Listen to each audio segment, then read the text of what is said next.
This is the Honest Brew Podcast. Here's your host, Ben Heisler.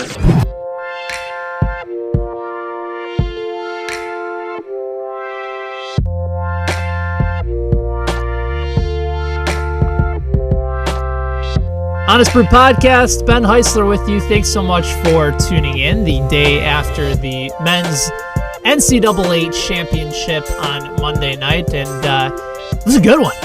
Really fun, entertaining game, particularly in the first half, and you saw two scrappy dudes shoot lots of three-pointers, and somehow I found it immensely entertaining. And normally I'm not like that, because I want to see the stars play like stars in the championship game, and that's not just for college sports. That's for all sports. And you saw players like Luke Hancock and Spike Albrecht of Michigan really have just unbelievable, unforgettable games. And they were chucking up threes, and they were going in, and I think the reason that I ultimately ended up liking it is because it was different than anything that I'd really seen before. And that's something that we're going to get into with our guest today. Jordan Schultz is the sports columnist for the Huffington Post, and a guy that I've wanted to have on the podcast for quite some time. Really has done an excellent job of not only breaking down the NCAA championship as a writer. He's a former player, too. Played collegiate ball, and really somebody who has a far better understanding of the mindset of a lot of these players, certainly than I would have. Playing rec league ball and just knowing enough about the game. And Jordan really is a student of the game. And so I'm looking forward to breaking down the championship game with him and talking about Pitino and possibly whether or not he might ride off into the sunset. Because you can't end a career any better than what Pitino will have after Monday night. Wins a national championship, his horse wins a big race, is going to go to the Kentucky Derby. He's going to the Hall of Fame. His son's the new coach at Minnesota. To me, if I'm Rick Pitino, I'm really contemplating retirement because you have done everything that you've set out to do. And the first coach to win 2 championships at 2 different universities, that's pretty special. And congrats to him, and congrats to Michigan. And Michigan, they're going to lose some players next year, but Beilein's going to coach the hell out of the guys that he has, and they're going to be in the tournament again because that's just what he does. And I think he got outcoached a little bit last night, particularly in the second half. But that's something that we will get into with Jordan Schultz in a little bit. A few ways you can reach us. You can always go to thehonestbrew.com. We have our latest posts. I just recently wrote something both for The Honest Brew and also for the Huffington Post. I was thinking about John Sterling, the broadcaster of the New York Yankees. Well, thank you, Susan. And Sterling is known for his Sterling Shake, the Yankees win. And he also has his home run calls for all the different New York Yankee players. And I heard him for Travis Hafner. Got his home run about a week or so ago, and Vernon Wells has a couple home runs so far. And I listen to them, and I just go, you know what, John? It's just not working anymore. These are stale, man. You got to do something to fix this. So I came up with an idea, and I said, why don't you come up with home run calls for the road team? That way, not only are you going to have Yankee fans tuning in for the broadcast, but now you're going to start to pique the interest of fans of 29 other teams. Man, I wonder what Sterling's going to say. I wonder what he's going to say about my team. Anthony Rizzo. I'm a Cub fan. What's he going to do for him? Paul Konerko. David Ortiz. What is he going to do? I would find that very interesting. So I gave him 29 suggestions, and he can take it or leave it. If he doesn't want it, that's fine. Maybe I'll use them.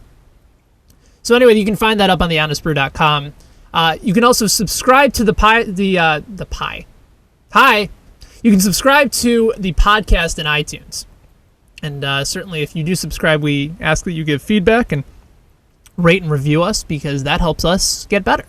Follow us on Twitter at The Honest Brew. You can find me at Benny Heiss. You can find Shane Kale at Spoon Lagoon 84. Also, go to our Facebook page, facebook.com/The Honest Brew.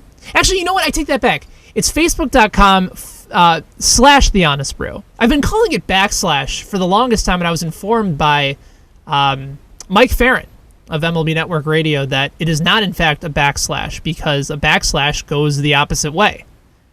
Facebook.com/The Honest Brew. So if you do go to that page, we ask that you please like us, and we certainly post our latest articles and podcast alerts are there as well. So there you have it. But very excited to head out to the phone lines right now. Joined now by the sports columnist of the Huffington Post. You can follow him on Twitter at Schultz_report. He is, of course, Jordan Schultz of the Huffington Post. Jordan, what's up, man? How are you? Hey, Ben, doing great. Thanks. Thanks so much for joining us. We've got a lot to talk about, and you've been very active on the sports section of the Huffington Post, really breaking down everything throughout the NCAA championship. So I'm curious to get your overall impressions of last night's championship game. I think the first half, when I really sat back and thought about it, first half might have been one of the more fun championship games, certainly that I can recall. What do you think? I have to agree with you. I thought it was the most fun game that I've ever seen on that type of stage, that type of level. Often with domes, and the pressure, you see guys come out flat. You see guys come out, not shooting the ball well. But I thought both teams wanted to run clearly before the game, and that's exactly what we had. It wasn't a track meet. It was a case of thoroughbreds. And ironically, I think Michigan is more talented than. They have a couple lottery picks. Louisville would probably be lucky to have a first-rounder on that team, at least in this year's draft. But I got to tell you, Louisville's ability, toughness-wise, the relentless trapping, just as it did against Wichita State and really throughout the tournament in the 16-game win streak, just wears them down. Michigan has really good guards with Hardaway and Burke and obviously Albrecht and Stauskas, but they got worn down, and by the end of the game, I thought it really showed. Well, I'm glad you brought up the toughness of Louisville, because that goes back to your most recent column, which is up on HuffingtonPost.com. And you're talking about how Louisville won the national championship thanks in sort of enlarged to two parts, to Pitino's coaching and their overall toughness. And I agree with you. I think especially in the second half, Beeline was outcoached by Pitino. And then from a talent standpoint, yes, you're right. There's more NBA-level talent wearing maize and blue. And Louisville attacked the rim more than Michigan, which I guess surprised me a little bit. But you really didn't see Smith or Siva take a mid-range or three. You didn't, because they penetrated the lane pretty much almost every time they went. Yeah, and Smith had a really tough night. I mean, he went 3 of 16 from the floor. And if you would have told Michigan fans that would have happened, I think they probably would have taken their chances. I also thought that Louisville's ability to score in the paint, I mean, they had 11 second-half made field goals in the paint. That was a lot of Shane Bohannon and, of course, Jang, but they were getting into the lane, the guards. Siva was tremendous in the second half. And, Burke, numbers-wise, I thought was pretty good.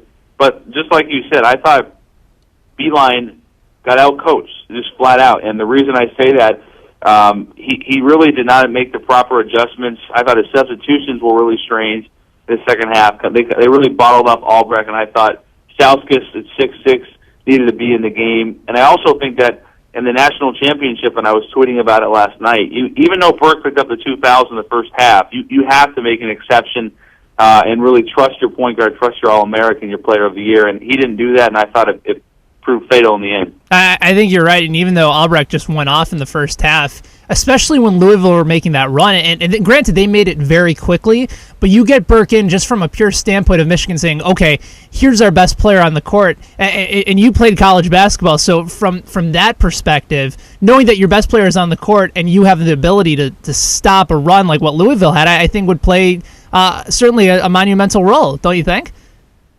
I really do, and I think Burke is a really, really special college player. I don't know if he's going to be a great pro, but college-wise, you saw last night, he's the steadying force for Michigan, and I've said all year the most impressive thing for me with him is, he doesn't need the ball to be effective in terms of scoring the ball, but, last night he took and made a lot of really tough shots, and, the Albrecht thing in the first half was really amazing, but if you put Burke in there, this is what I wrote about, even for the final 3 or 4 minutes, I think he steadies Michigan, and I don't think Louisville goes on that type of run. Maybe Michigan wins the game, but this is coaching to me at its finest. Pitino has been to many rodeos before.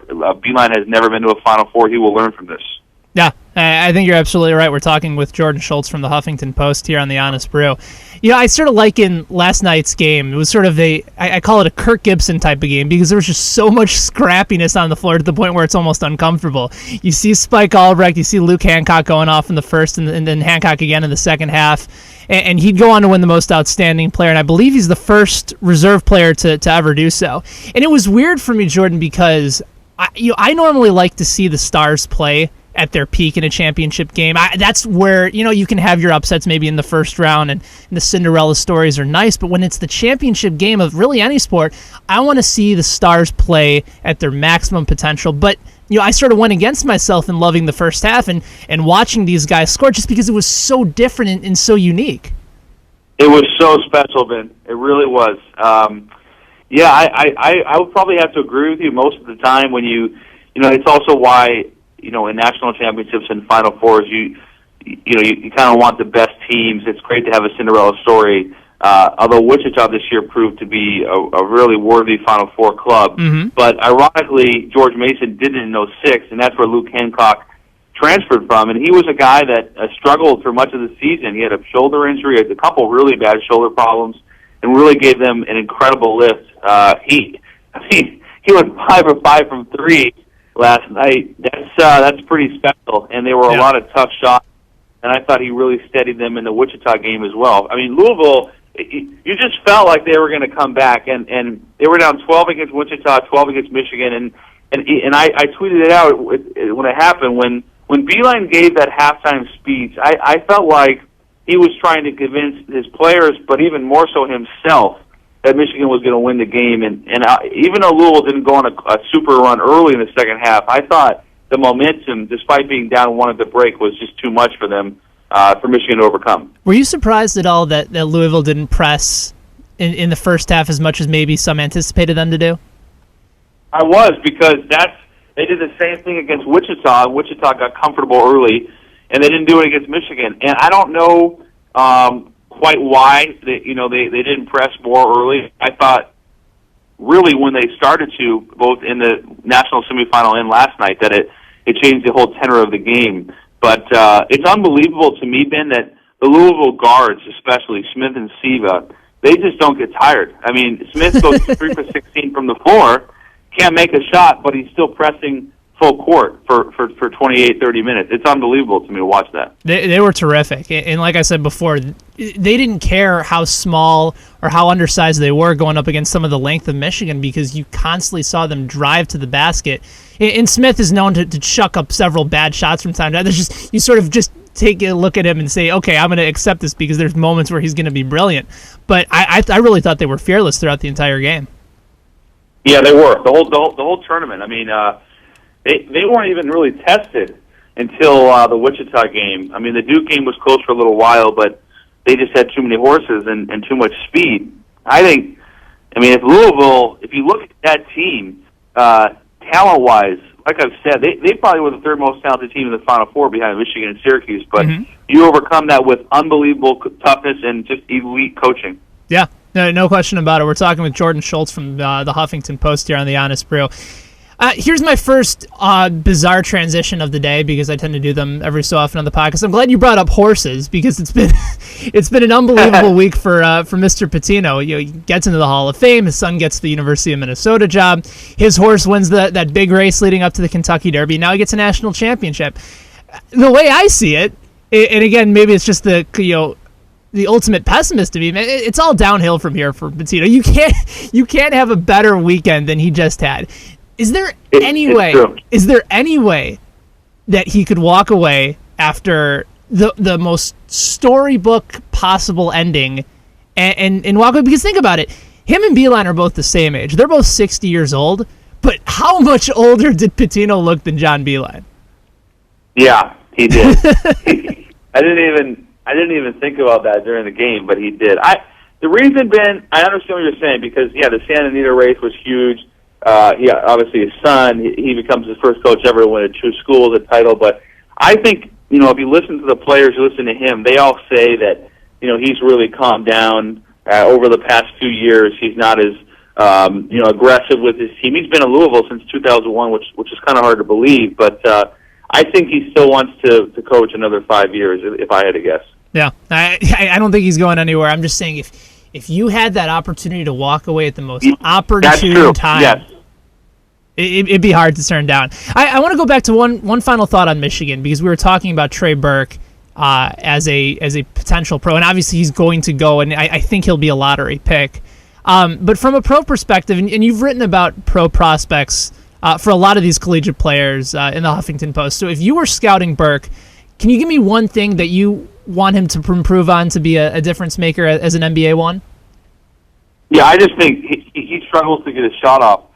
He's not as explosive as you would think for a smallest point guard. He has really good finish. He has a good paint game. He's got a pretty good floater. He's got a really good pull-up game. He's obviously a good shooter. But the one thing for me is he struggles to get his own shot. And if you're a 6-foot point guard, and he's not 6'1", by the way, if you're a 6-foot point guard in the NBA that's not lightning quick, it's really hard to consistently play in it night in, night out with those bodies. And I think you saw it against the Syracuse zone, although it's tough to judge against the zone. But Syracuse's length and then Louisville's quickness, I thought, affected him, even though his line against Louisville was pretty good. Even in the South Dakota State game against Nate Walters, a bigger guard, he had a terrible night. So to me, it's getting his shot off. I think his vision is good. He has a lot of qualities, but I think he's a good pro. I don't think he's an all-star. I think you're right, and like you said before, I think the quickness element to his game, and especially if you're an undersized one, and you're a shoot-first guy, and you've been a scorer your entire career, I think it's hard for a lot of those guys to be able to back off a little bit, become more of a pass-first guy. I think he's capable and certainly talented enough to do it, but that first-step quickness, like you said, it's lacking. I want to get to one final point from the Final Four in the championship game, and this was a big subject via the Twitter sphere last night. Do you think the officiating played as pivotal a role in the championship game as others are saying? I think there were some bad calls. There were a lot of bad calls. But even if I think Burke gets that block, I still feel like Louisville wins the game. Yeah, that was 5 minutes left, and I understand Michigan fans are frustrated and they're reporting the officials, and I thought that the Burke call was terrible. I mean, it was pretty clear. I thought it was worse, actually, in the semifinal games. I mean, the Wichita game with the tie-up with Ron Baker, and then a couple of the calls on Carter Williams were really poor, I thought. So, it evens out. I think the best team won last night. Michigan had a hell of a run. They're the youngest team in the field. You got to give them a ton of credit. But ultimately, I didn't think the reffing was horrible. I thought it was poor last night, but I still don't think it would have made a difference. I think Louisville was better and showed it for 40 minutes. All right, one final thought on the championship game and the Final Four of the movie. This is something that my co-host Shane Kane and I were doing on the Honest Brew, Shane Kale, I should say, on the Honest Brew via Twitter last night. We were coming up with potential characters, potential actors or lookalikes for the different Louisville and Michigan stars. So I wanted to run a few of them by you, see if I can get either a yay or a nay. All right, so you ready? I'm ready, yeah. All right, so we went with either Eddie Munster or Count Chocula as Rick Pitino. Oh, wow. Yeah, man. I go with Munster. Okay. George W. Bush for Beeline. Not bad. Yeah, that's pretty good. This is one that Shane came up with. He went with Mr. Potato Head for Russ Smith. Well, the ultimate Mr. Potato Head is Mike Woodson. Yes, but that's a good point. But Russ Smith definitely he could probably fit that description a little bit. I think Russ Dickulus is certainly part of that as well. I think so too. Now this might be the beard that played the prominent role in this, but I went with Kevin Love for Luke Hancock. I don't know. That's pushing a little bit. To me, man. Okay. What about? But I mean, go ahead. That's not horrible, but compared to the others, I mean, the one for Beeline and George W. Bush, that's solid work. I went with Carl from Family Matters for Charles Barkley. That's good. I like that. Yeah, good. Especially if he goes back and loses track of his Weight Watchers career. Maybe that plays up again. This is another one I was proud of. Daryl, a.k.a. the Soul Glow guy from Coming to America, is Greg Gumbel. Great. That is a hell of a movie, and that's a fine comparison. I mean, anytime you see The Chi in HD, it immediately goes back to Daryl for me. Went with Nick Kroll from The League to play Doug Gottlieb. Yeah, that's. I think both of them have that kind of snarkiness too. Yeah. Yeah, I think so too. All right, and then I'll leave you with one final one, and for the life of me, I can't remember his name. I don't know if you watched the Showtime show Shameless.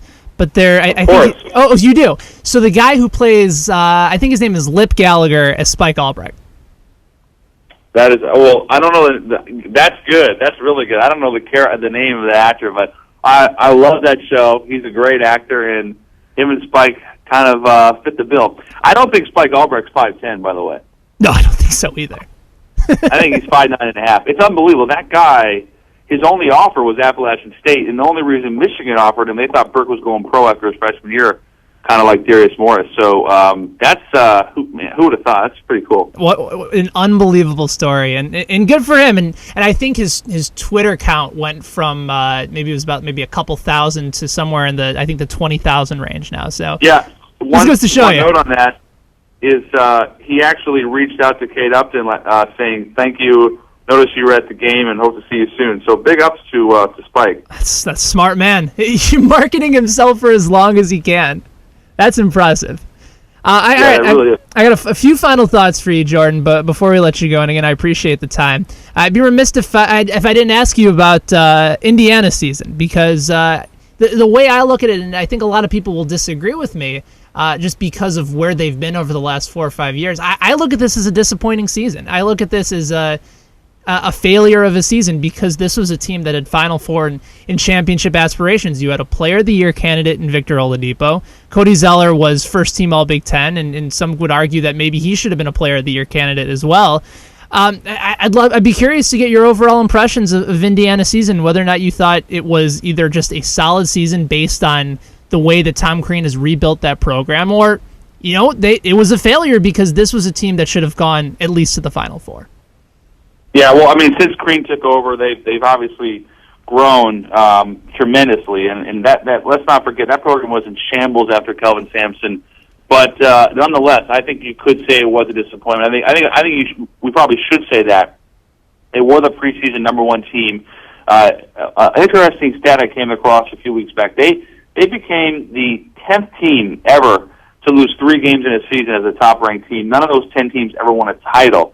But for Indiana not to reach the Final Four with Oladipo and Zeller, I thought anytime you have a freshman point guard, it's dangerous. But Yogi Ferrell handled it pretty well most of the season, and obviously Christian Watford, a senior who had another pretty good year and a really good career. I think it was disappointing. I mean, if you talk to people before the tournament, Indiana was probably a Final Four lock for just about everybody. Yeah, easy road. And yeah, and it's just, I would say it is disappointing. You never know how many times you're going to have a real opportunity to get to the Final Four, even as a Blue Blood program. Indiana's come a long way, but for them to lose in the Sweet 16 is, I think, pretty surprising to everybody and definitely disappointing. If you have a need if you're an NBA GM, you have a need both at the shooting guard position along with the 5 and maybe even the 4, because I think people are saying that Zeller could play both the 4 and the 5, and I think he could as well.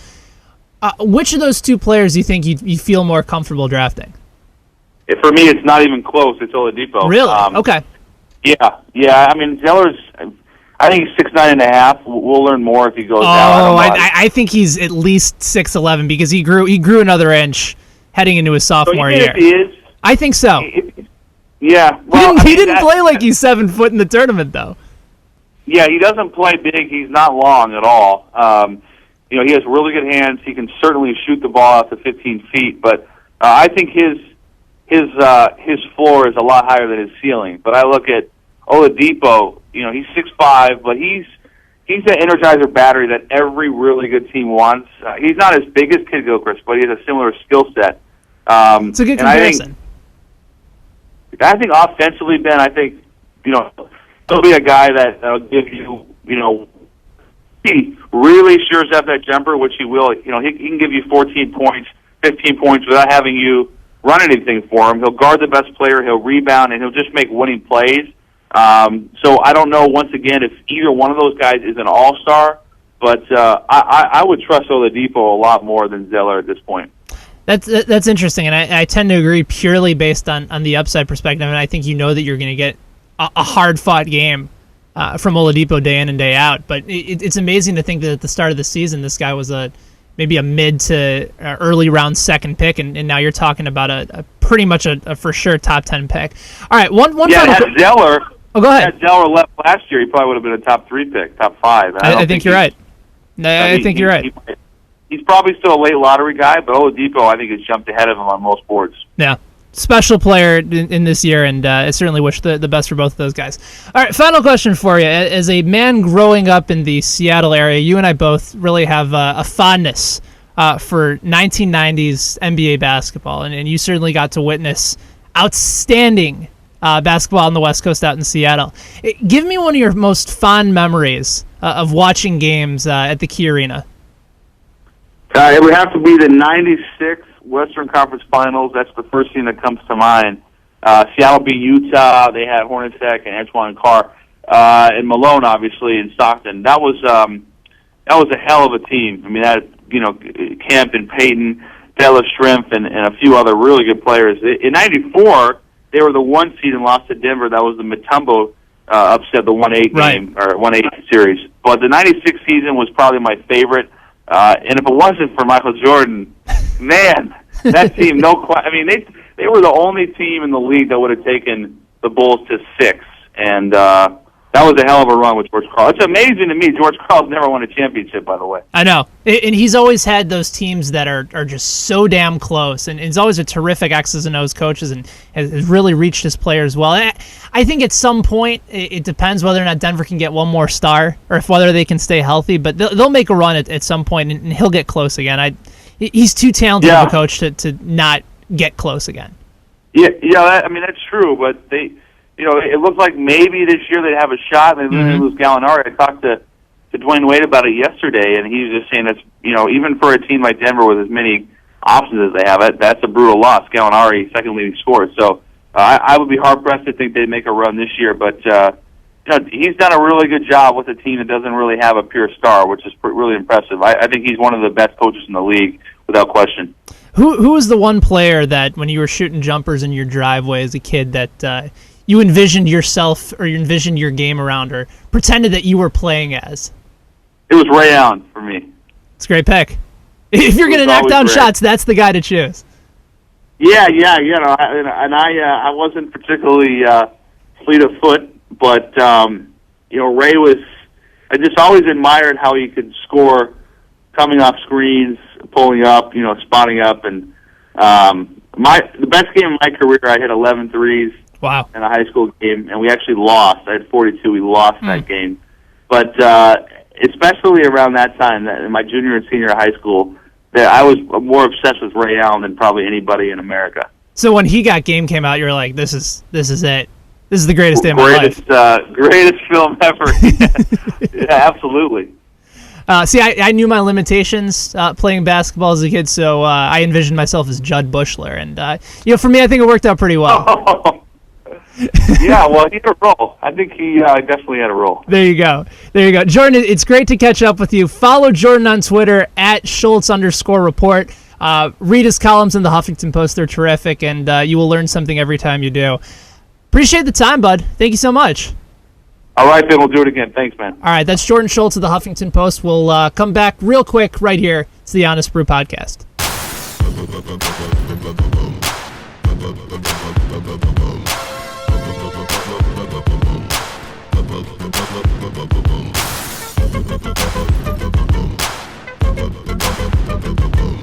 That is Jordan Schultz of the Huffington Post. Glad that he was able to join us for a little bit today. And that will do it. We'll be back next week with a hot, fresh new podcast. Hopefully Shane will be along for the ride. And we appreciate, as always, you guys listening. Thanks so much, and continue to follow The Honest Brew on Twitter. Like us on Facebook, subscribe to us on iTunes, and we'll continue to try and improve your lives really as often as we can. Thank you, everybody, for listening. We'll talk to you again next week. So long.